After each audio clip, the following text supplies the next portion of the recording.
Hello दोस्तों, आप सभी का स्वागत है आपके अपने YouTube channel unique trick of maths पर। आज मैं प्रतिशत का सेकेंड वीडियो में बना रहा हूं और इस फर्स्ट और सेकेंड वीडियो से ही हर टाइप का क्वेश्चन मैं बता दिया हूं जो कि कंपटीशन में पूछा जाता है, चाहे वो रेलवे हो, बैंक हो, एसएससी हो, ग्रुप डी हो या ये शिक्षक बहाली हो। पूरा बेस मैं बता चुका हूं इस चैप्टर का। नेक्स्ट क्वेश्चन है सेकेंड वीडियो का, ये लैंग्वेज वाले क्वेश्चन है। लैंग्वेज वाले में ज़्यादा परेशानी होती है और इस लैंग्वेज वाले क्वेश्चन को मैं बताने जा रहा हूँ। यदि पंखों के मूल्य में 20% की वृद्धि हो जाने से यदि पंखों के मूल्य में 20% की वृद्धि हो जाने से उसकी बिक्री में 40% की कमी आ गई हो तो बिक्री पर क्या प्रभाव पड़ा। ये बिक्री पर क्या प्रभाव पड़ा, ये क्वेश्चन पूछा जा रहा है। तो यहाँ कह रहा है कि क्या प्रभाव पड़ा, इसके लिए क्वेश्चन है। ये पंखों का मूल्य में पहले 20% की क्या हुई है, वृद्धि हुई है और फिर उसकी बिक्री में 40% की कमी आ गई, तो बिक्री पर क्या प्रभाव पड़ा। तो ये कमी या वृद्धि प्रतिशत जब भी निकालना हो, कमी या वृद्धि प्रतिशत, वृद्धि निकालना है तो पहले कितनी की वृद्धि हुई, 20 और फिर कमी कितना हुआ 40। पहले वृद्धि हुआ है 20 का, फिर 40 की कमी हुई है। इसका सूत्र मैंने बताया था x + y + xy / 100।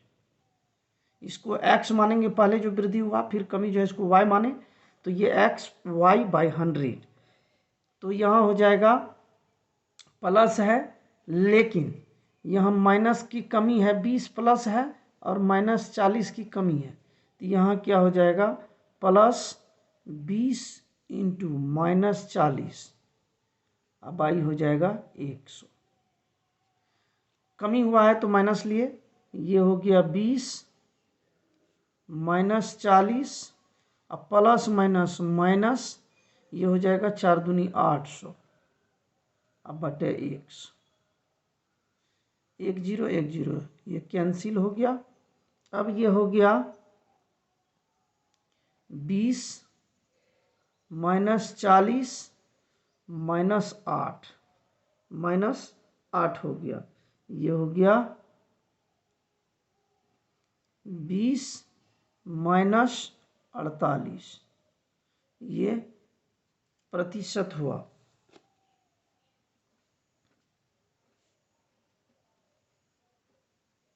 ये हो गया 28। जब माइनस निकल जाए तो यहाँ न तो ये पता चला था कि कमी हुआ है कि वृद्धि हुआ है। तो एक दुकानदार अगर 20% की वृद्धि हो जाने पर, पंखे के मूल्य में 20% की वृद्धि किया, फिर वह बिक्री में 40% की कमी आ गई, तो क्या प्रभाव पड़ा, उसको 28% की हानि हुई। जब वह माइनस में निकले तो हानि होगा, कमी होगी। अगर यहाँ प्लस में निकलता तो क्या होता, वृद्धि होता। तो इस तरह के सवाल में, इस तरह के टाइप के सवाल को इसी तरह से बनाते हैं, x + y + xy / 100। जैसे नेक्स्ट सवाल फिर मैं एक बता रहा हूं आगे।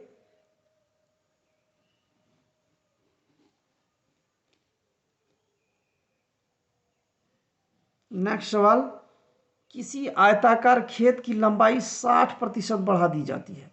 एक आयताकार खेत है जिसकी लंबाई 60% बढ़ा दी जाती है। इसकी चौड़ाई में कितने प्रतिशत कमी कर दी जाए कि क्षेत्रफल में कोई अंतर न हो, क्षेत्रफल में कोई अंतर ना हो। कमी प्रतिशत निकालना है,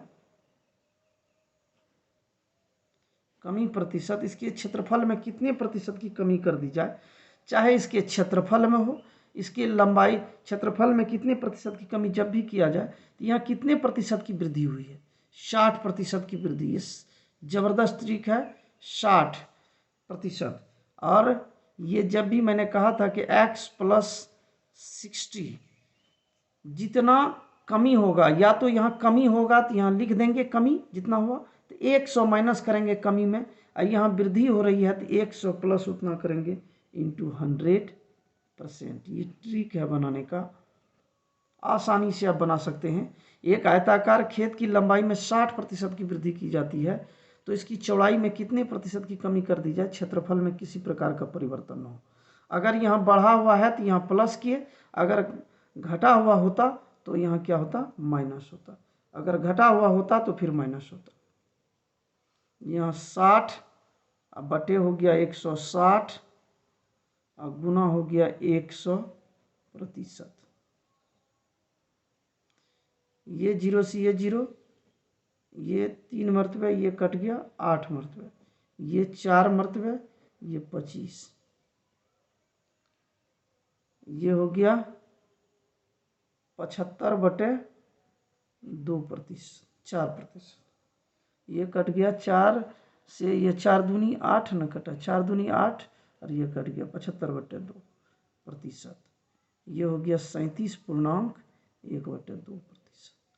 इस तरह के सवाल को इस तरह से आसानी से बनाते हैं। ये टाइप बाय टाइप सवाल है और हर टाइप का सवाल मैं बता रहा हूँ किस तरह से ट्रिक के माध्यम से बनाया जा सकता है आसानी से, क्योंकि एग्जाम में समय नहीं रहता है और समय के अनुसार इतने टाइप को आप एक जगह लिख करके बना सकते हैं। आसानी से आपको इस चैप्टर पर कोई भी सवाल आएगा आप आसानी से बना सकते हैं। नेक्स्ट क्वेश्चन, यदि टीवी के मूल्य में, यदि कह रहा है किसी टीवी के मूल्य में पहले 40% बढ़ा दिया जाए, फिर बढ़े हुए मूल्य को 40% कम कर दिया जाए, तो टीवी के मूल्य में कितने प्रतिशत की कमी होगी। कितने प्रतिशत की कमी प्रतिशत निकालना है। जब भी इस तरह का सवाल हो, पहले मूल्य पर 40% बढ़ा दिया जाए और फिर बढ़े हुए मूल्य पर 40% कम कर दिया जाए, तब कमी प्रतिशत निकालने के लिए कहे तो इसका सूत्र होता है, इसको हम अगर x माने कि x% बढ़ा x% घटा, तो x का स्क्वायर बाई 100 मीन्स हो गया जो बढ़ा और घटा उसको x मानते हैं, तो ये हो गया 40 का होल स्क्वायर बाई हो जाएगा 100। ये हो गया 40 गुना 40 बटे 100, ये 0 ये 0 ये 0 0 कट गया 16। कमी या वृद्धि प्रतिशत क्या हो जाएगा इसका 16%। यहाँ हो गया प्रतिशत, इसको ले लीजिएगा ये प्रतिशत। यह आसान सा ट्रिक है। यदि किसी टीवी के मूल्य में पहले 40% बढ़ा दिया जाए और फिर वही बढ़े हुए मूल्य पर 40% कम कर दिया जाए तो टीवी के मूल्य में कितने प्रतिशत की वृद्धि या कमी होगी, ये आप आसानी से इसको बना सकते हैं। ये जब भी 40% बढ़े और बढ़े हुए मूल्य पर ही, चाहे 40% हो, चाहे 30% हो, चाहे 20% हो, तो ये x² बाई 100 इस ट्रिक के माध्यम से आप आसानी से बना सकते हैं। नेक्स्ट क्वेश्चन, संतरे के मूल्य में 10% की वृद्धि हो जाने के कारण एक ग्राहक 270 रुपये में पहले से 5 किग्रा संतरा कम खरीदता है। संतरे का कह रहा है प्रति किग्रा बढ़ा हुआ मूल्य कितना होगा। यहाँ जब इस तरह का सवाल पूछे 10% की वृद्धि हो जाने के कारण ग्राहक जो है 270 रुपया में पहले ही 5 किग्रा कम संतरे खरीदता है, तो संतरे का बढ़ा हुआ, यहाँ कर प्रति किग्रा बढ़ा हुआ मूल्य बराबर। जब भी इस तरह का सवाल बनाए, मेरा ये बनाने का मकसद ये है टाइप बाय टाइप बताना। टाइप बाय टाइप मैं बता रहा हूँ जो आसानी से आप समझ सकते हैं। बढ़ा हुआ मूल्य कह रहा निकालने के लिए, संतरे का बढ़ा हुआ मूल्य, तो जितना प्रतिशत की वृद्धि हुई है वो प्रतिशत दीजिए, जितना ग्राहक पहले खरीदा है इंटू उतना। अब बाई हो जाएगा, 10% था तो 100, और यहाँ हो गया 5 किग्रा पहले संतरा खरीदा है। तो ये जब बढ़ा हुआ मूल्य रहेगा उतना प्रतिशत है, तो प्रतिशत मतलब मैंने बताया था कि प्रतिशत मतलब होता है 1/100।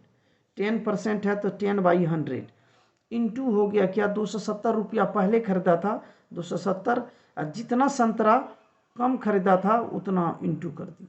ये आसान सा ट्रिक है बनाने का। जब भी इस टाइप का सवाल आए तो आप इस तरह से बना सकते हैं। 0 0 कैंसिल, ये 0 0 कैंसिल, ये हो गया 27 बटे हो जाएगा 5, ये हो जाएगा 5.4। 4 इतना रुपया, बढ़ा हुआ मूल्य उसका था 5 रुपया 40 पैसे।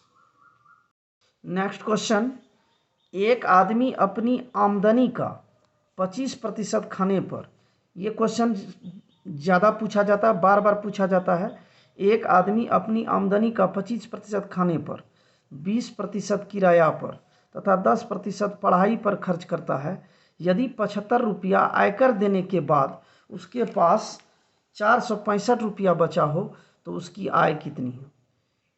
तो कुल उसके पास जो है यहाँ दिया हुआ, जब इस तरह का क्वेश्चन हो कि 25% खाने पर, 20% किराया पर, 10% पढ़ाई पर खर्च करता है, यदि वह 75 रुपया आयकर देने के बाद दिया के बाद भी तो उसके पास 465 रुपया बचा हो तो उसकी आय कितनी होगी? तो यहाँ कुल इसका कितना हो गया? कुल उसके पास कितना धन है?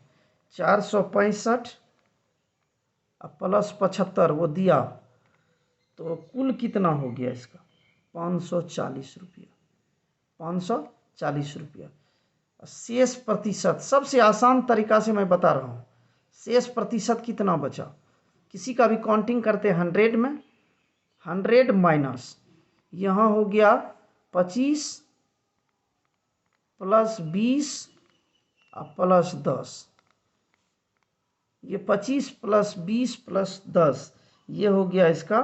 यहाँ इस तरह से जोड़ना है इसको, तो यहाँ हो जाएगा 100, अब माइनस हो जाएगा, ये हो गया 005, और यहाँ हो गया 1 1 2 2 1 3 2 5 5 हो गया, तो ये बचा 10 में 5 गया 5, यहाँ बचा 9 4 45%, 45% बचा है इसका। एक आदमी अपनी आय का 20% खाने पर, 20% किराया पर तथा 10% पढ़ाई पर खर्च करता है। यदि उसके पास 75 रुपया आयकर देने के बाद भी 465 रुपया बचता है तो उसकी आय कितनी होगी? कुल हम निकाल लिए, धन उसके पास था तो 465 रुपया तो इसके पास बचा हुआ था, 75 रुपया आयकर दिया, 540 हो गया। शेष प्रतिशत निकाल लीजिए। इसको निकालने का सबसे आसान तरीका है, ये सवाल बनाने का ये सबसे आसान तरीका है। शेष प्रतिशत इतना बचा तो इसका आय कितना था, तो आय निकालना है। आय निकालने के लिए सबसे आसान तरीका है, जितना उसके पास बचा हुआ धन है, अब बाई कितना हो जाएगा 45 और गुना 100, ये सबसे आसान तरीका है इसका बनाने का। तो ये हो गया। आप कटाना चाहते हैं इसको, देखिए 9 से 9 5 45, न छा के 54 जीरो, ये 5 से 5 दूनी 10, ये 0 6 दूनी 12, 1200, उसके पास 1200 रुपया था। जब भी इस तरह का क्वेश्चन आए तो उसको आसानी से इस तरह से आप बना सकते हैं। एक आदमी की आमदनी 25% खाने पर था, आमदनी का 25% खाने पर, 20% किराया पर तथा 10% पढ़ाई पर खर्च करता था। यदि 75 रुपया आयकर देने के बाद भी उसके पास जो है 465 रुपया बचा हो तो उसकी आय कितनी थी? इस तरह से आप निकाल सकते हैं आसानी से, इस तरह से क्वेश्चन आप बना सकते हैं। टाइप बाय टाइप इसलिए मैं बता रहा हूँ कि आपको हर टाइप के क्वेश्चन को बनाने का ट्रिक आपको मालूम। नेक्स्ट क्वेश्चन, एक परीक्षा में 58% छात्र अंग्रेजी में, 37% गणित में तथा 19% दोनों विषयों में अनुत्तीर्ण रहे। मतलब कह रहा है कि एक ऐसी परीक्षा हुआ जिसमें 58% छात्र अंग्रेजी में फेल हुआ, 37% छात्र गणित में और 19% छात्र दोनों विषयों में अनुत्तीर्ण रहे। तो कुल कितने प्रतिशत छात्र अनुत्तीर्ण रहे? अनुत्तीर्ण छात्रों का प्रतिशत निकालना हो, अनुत्तीर्ण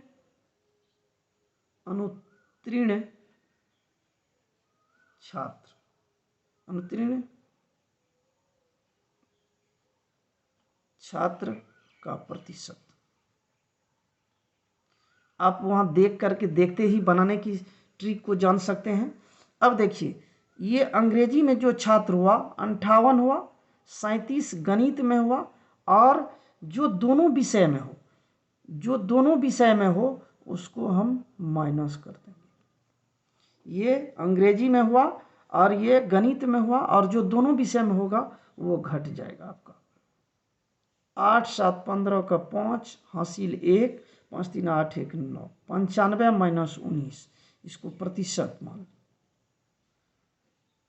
ये प्रतिशत, ये हो गया 76% विद्यार्थी जो है 76%। एक परीक्षा में जब इस तरह का क्वेश्चन आए, इसको आसानी से इसी तरह से आप बना सकते हैं। परीक्षा में 58% छात्र अंग्रेजी में, 37% गणित में। अब जो दोनों विषयों में हो उसको इसमें माइनस करेंगे, इन दोनों के योग में से इसको माइनस कर देंगे, तो कुल कितने प्रतिशत छात्र अनुत्तीर्ण हुए ये हमको पता चल गया। इसको प्लस कीजिए और इसमें से जो दोनों विषय का छात्र है उसको माइनस कर दीजिए। Next question type bye type question है। एक परीक्षा में 36% विद्यार्थी हिंदी में, 47% अंग्रेजी में अनुत्तीर्ण हुए। यदि दोनों विषयों में 22 विद्यार्थी अनुत्तीर्ण रहे तो दोनों विषयों में उत्तीर्ण होने वाले विद्यार्थियों का प्रतिशत ज्ञात करना। दोनों विषयों में, तो पहले अनुत्तीर्ण छात्र निकालते हैं। अनुत्तीर्ण छात्र का प्रतिशत, ये तो साधारण सा ट्रिक मैं इससे पहले भी बनाया है। 36 हिंदी में, 47 अंग्रेजी में, और दोनों विषयों में 22, तो ये हो जाएगा 7 6 13 का 3 हासिल 1, 4 3 7 1 8 माइनस 22%।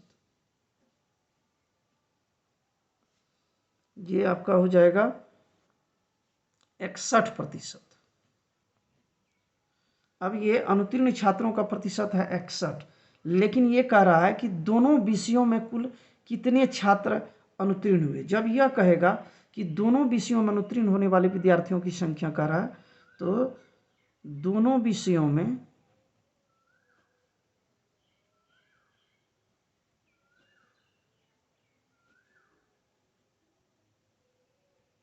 अनुत्तीर्ण छात्र जब निकालना हो तो इसके लिए 100 से काउंटिंग होता है, 100 में 61 को घटा दीजिए 61 को, ये हो जाएगा 39% छात्र। जब भी इस तरह का क्वेश्चन आए टाइप बाय टाइप, इसलिए मैं बता रहा हूँ कि आपको कोई परेशानी, इतने टाइप को आप अगर फर्स्ट वीडियो सेकेंड वीडियो दोनों को आप देखेंगे तो आपको कहीं कोई परेशानी नहीं होगी। तो ये अगर 36% विद्यार्थी हिंदी में, 47% अंग्रेजी में अनुत्तीर्ण रहे, यदि दोनों विषयों में 22 विद्यार्थी अनुत्तीर्ण रहे तो दोनों विषयों में उत्तीर्ण होने वाले छात्रों का प्रतिशत। तो उत्तीर्ण छात्रों का प्रतिशत जब भी निकालते हैं तो ये दोनों को ऐड करते हैं, ये दोनों को जोड़े, और जो दोनों विषयों में अनुत्तीर्ण रहता है उसको घटाते हैं, तो ये 61% निकला। तो दोनों विषयों में अनुत्तीर्ण छात्रों का प्रतिशत जब भी इस तरह का क्वेश्चन निकालने का, तो 100 में से ये जितना हुआ इसको माइनस कर दीजिए। ये आसानी से आप बना सकते हैं। नेक्स्ट क्वेश्चन, ये सबसे जबरदस्त इंपॉर्टेंट क्वेश्चन है। एक गांव में स्त्री तथा पुरुष 3:5 के अनुपात में, कह रहा है कि एक गांव है, एक गांव में स्त्री तथा पुरुष 3:5 के अनुपात में है। यदि 36 स्त्रियां तथा 28 पुरुष अशिक्षित हो तो कितने प्रतिशत व्यक्ति शिक्षित हैं। तो शिक्षित व्यक्तियों की संख्या, शिक्षित व्यक्तियों की संख्या जब निकालना हो, ये दोनों का सम कर लीजिए, ये दोनों का योग कर लीजिए, तो ये योग करेंगे 8 हो जाएगा। तो 3/8, रेस्ट कितना प्रतिशत बता, 36% स्त्रियां, तो रेस्ट कितना बचा 64%। 100 में 36 को घटा दीजिए, 64%। ये ट्रिक है बनाने का, आसान सा ट्रिक। ये 5 क्या हो जाएगा 8, एक बार इसका लिए तो 3 टोटल सम ले लिए, और ये 5/8, और ये हो गया 100 में 28 घटा तो 72%। ये हो जाएगा 8 ही 8 64, 8 तिया 24%, प्लस 8 9 72, 9 5 45%, बराबर हो गया 69%। ये आसानी से इस तरह के सवाल को आप बना सकते हैं कि एक गांव में स्त्री तथा पुरुष 3:5 के अनुपात में है। यदि 36 स्त्रियां तथा 28 पुरुष अशिक्षित हो तो कितने प्रतिशत व्यक्ति शिक्षित हैं। तो शिक्षित व्यक्तियों की संख्या निकालना है, यही निकालना। पहले इन दोनों का जोड़ कर लीजिए, तो 5 3 8 हो गया, तो ये 3/8 गुना 64%। ये हो गया 5/8 गुना 72। 72 कहाँ से आया, 36% है, तो 100 में 36 को घटा दीजिए 64 हो जाएगा, और 100 में 28 को घटा दीजिए 72, और ये जोड़ लीजिए। अगर आपको ये वीडियो अच्छा लगे तो लाइक करें, शेयर करें। धन्यवाद।